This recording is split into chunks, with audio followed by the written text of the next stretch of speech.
I haven't made a video in about 5 days, and between that time, we have had three big Mets injuries happen to this team so far here in spring training, with the most recent coming from our last year's ace, Sean Manaea, who has just been diagnosed with a oblique strain. So we're going to get into all the recent injury news that is going on with the Mets and their pitching staff and what this means for the roster going forward when it comes to spring training and the major leagues. What is going on, everybody? Welcome on in to this new edition of Mets Digest with your host, Michael DeAngelo. As you see on the screen, so glad to be back.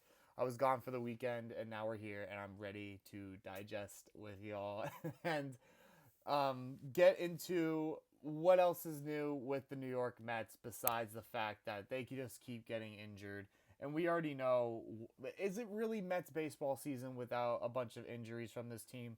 It really isn't. But hey, we are at a little under 4,000 subscribers. I think we're at 3.92 thousand right now. So I got to ask that you guys please subscribe down below. Share the channel with your friends and your family and let them know that this is their one-stop shop for everything New York Mets baseball. Anything free agent rumors, trade rumors, roster news, injury updates, all of that good stuff, reactions, informative content, all right here for you guys. Me and Flobo Boys have been on top of everything so far here this spring training. And let's get into it. So yesterday it was announced. I'm gonna switch to this one. It was just announced that Sean Manaea is dealing with a right oblique strain and is likely to begin the season on the IL. So for those of you wondering, yes, he did try to push through it so far while he was throwing bullpens and throwing in live BP. He's been dealing with this type of discomfort in his oblique and was trying to push through it.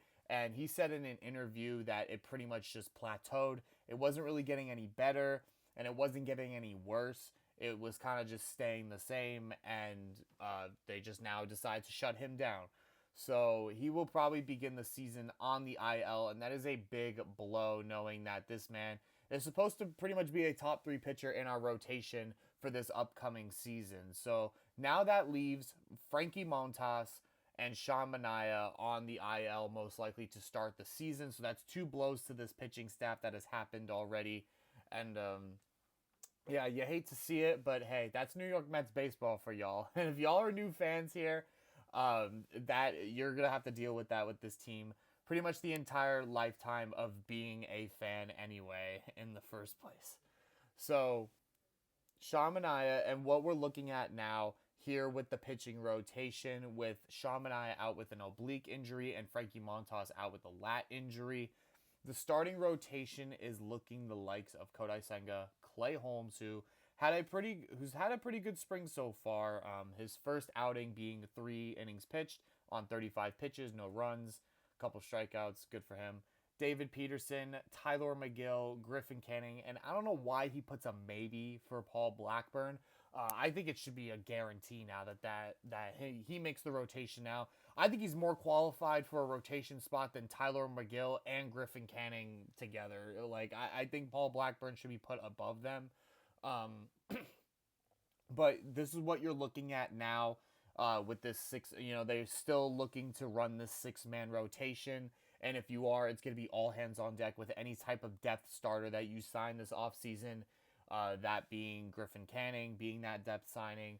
So pretty much now he's shoved into the rotation as we will now be dealing with 2 injuries to our starting rotation. So what does this mean now for the roster going forward? So obviously Brandon Sproat, you want to look at minor leagues, of course. Who can you pull up to fill those roster spots without having to spend any money? And of course, Brandon Sproat is the number one prospect and number one candidate to kind of fill that spot.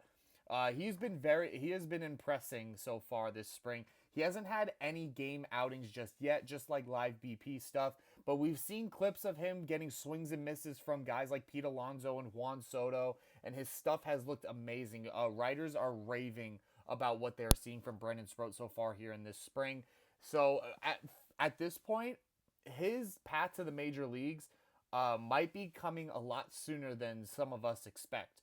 And, the Mets are way over the luxury tax now, and they don't want to go any farther. They have already blown past their budget when it comes to that. That's a quote from Steve Cohen.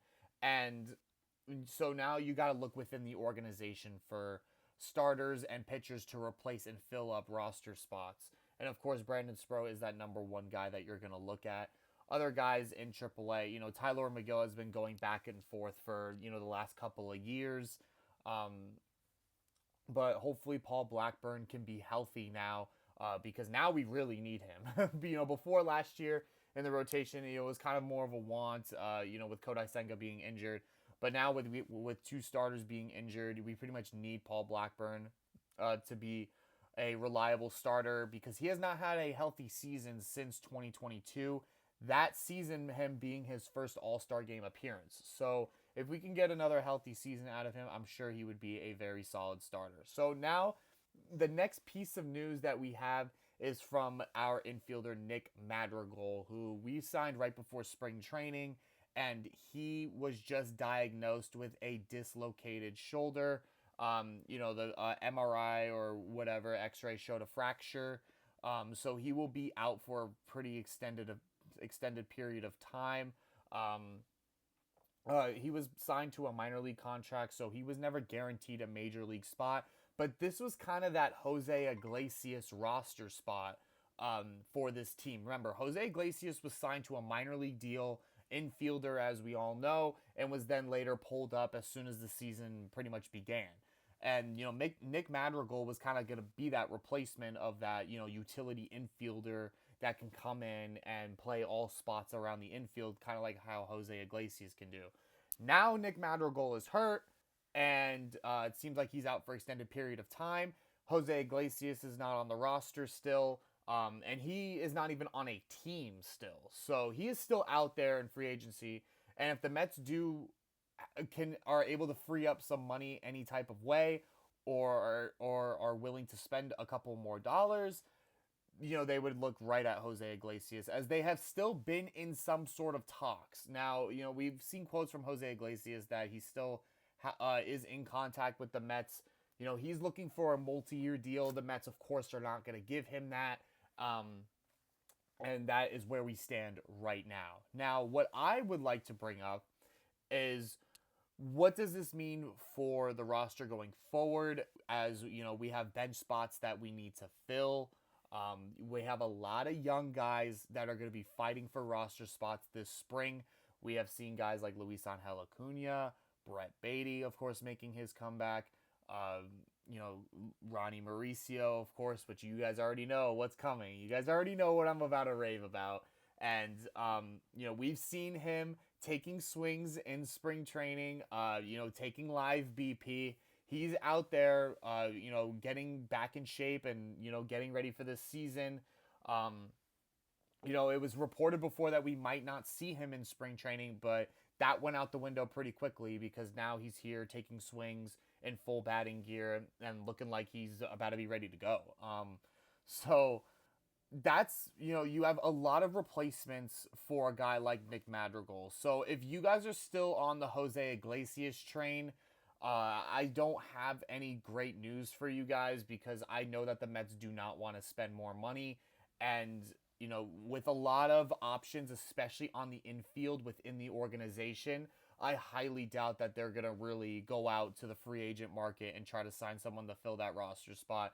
When you have guys like Brett Beatty, Ronnie Mauricio, and Luisangel Acuna, one of them has to impress. One of them has to make the team.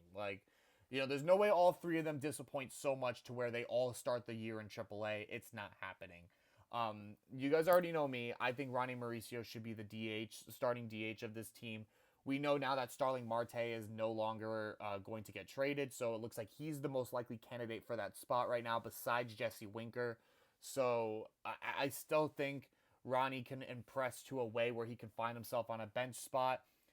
Of course, I don't like that. I think he needs to be out there, taking swings every single day. But Luisangel Acuna has already had experience in that bench role, And, he's going to be bouncing around between second base, shortstop. They've already brought up the possibility of him playing third, center field, as well as, Jose Siri has been dealing with his injuries as well throughout his career.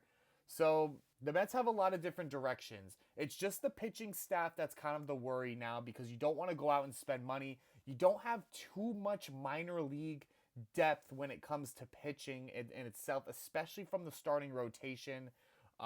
So now, hopefully, this plan of having super depth pitching rotation doesn't blow up in David Stearns' face if everyone just gets hurt immediately. But look, guys are getting in shape.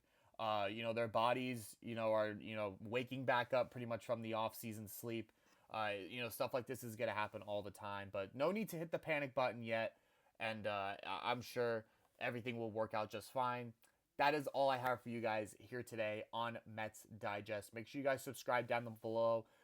Give the video a like. Let me know in the comments what you think about all this. What do you think they should do? And so hit subscribe, because as soon as we hit 4,000, I am doing my next big giveaway on Twitter. So make sure you guys look out for that, and I will see you guys in the next video. Goodbye, y'all.